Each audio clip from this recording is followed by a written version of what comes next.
Kumusta po yung lahat? Nandito naman yung lingkod, si Ka-Daily Vlogs. Sa yung araw ito, mga Ka-Daily Vlogs, ano po tayo? Kakain po tayo ng dragon fruit. First time ko pong makakain ito mga Ka-Daily Vlogs. Hindi ko po alam kung anong lasa nito. Ang sabi daw nung sa YouTube, lasang ano daw, parang kiwi. Tingnan natin. Ang ganda ng kulay nitong dragon fruit. Hindi ka ako kumakain kasi nito ba Ka-Daily Vlogs eh. Ulit-ulit na ano ko lang, na gandahan lang ako sa itsura nitong tinatawag na dragon fruit. May mga ano pa dyan, no? Ano ba to? Ito pa yung dahon niya mga ka-Daily Vlogs. Tinatanong ko doon sa store, pag malambot na daw tong yung skin niya dito sa labas, pwede na po daw yang ihawin or gulgulin. Ganutin natin ng kutsilyo mga ka-Daily Vlogs.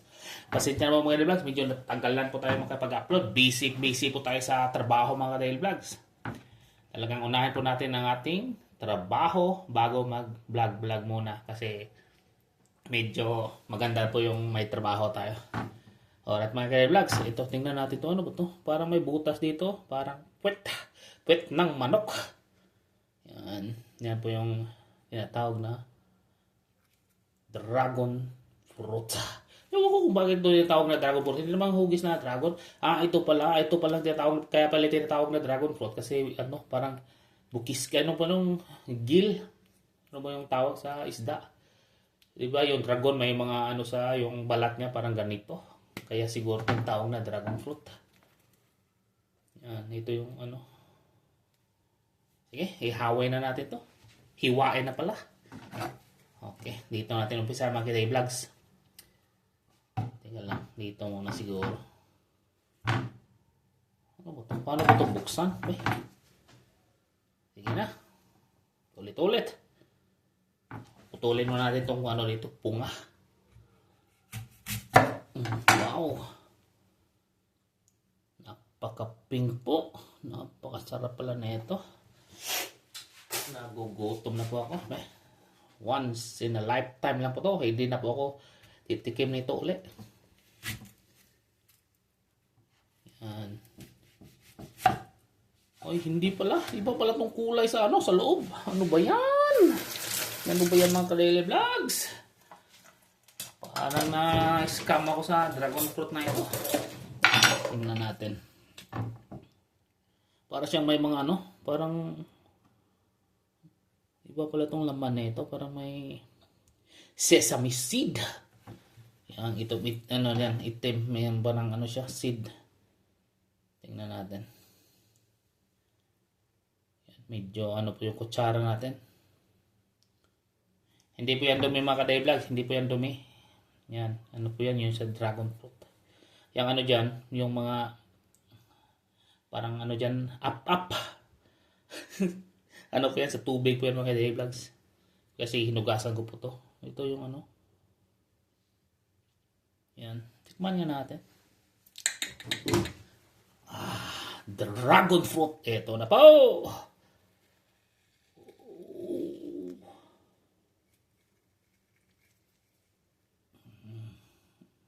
Napakasarap naman na ito.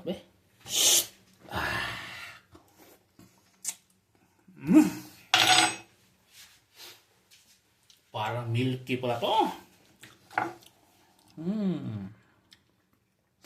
Napakasarap. Ulit-ulit. Para siyang anong lasa nito? One more.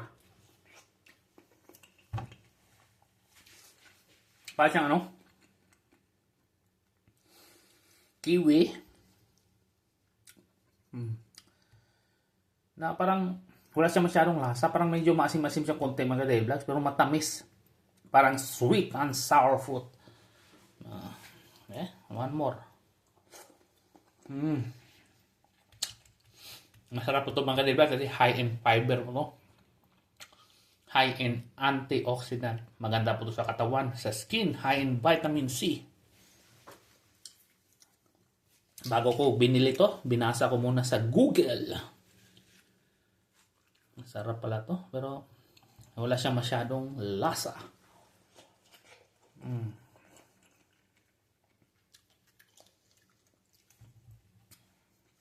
Pero hindi ko gusto masyado yung lasa niya mga ka-Daily Vlogs. Masarap siya pero hindi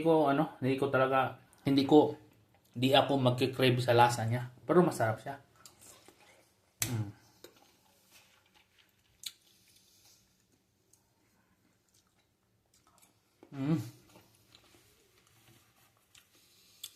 Ang ganda ng balat niya. Yan, no? Quality mga Kadel Vlogs.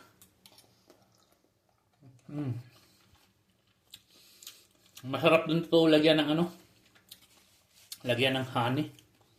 Wala tayong honey ngayon eh. Kaya natural lang muna. Pag lalagyan po ba ito ng honey, matataas na masyado yung sugar.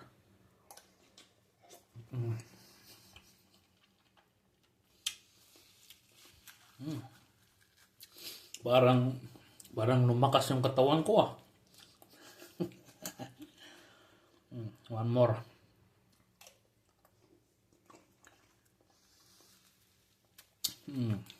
Okay. Ang sarap.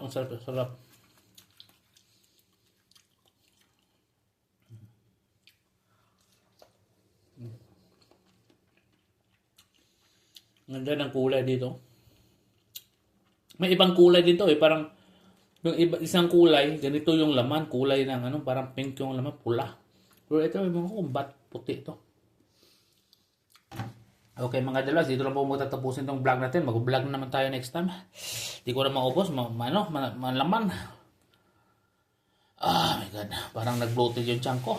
Grabe talaga, antioxidant nito. Masarap to sa bituka. Okay mga Delvlogs, paalam na po. Magkikita-kita lang po tayo ulit sa next vlog. Ingat po kayo mga Delvlogs. At happy Valentine's Day in advance. Yan. Okay, ingat po!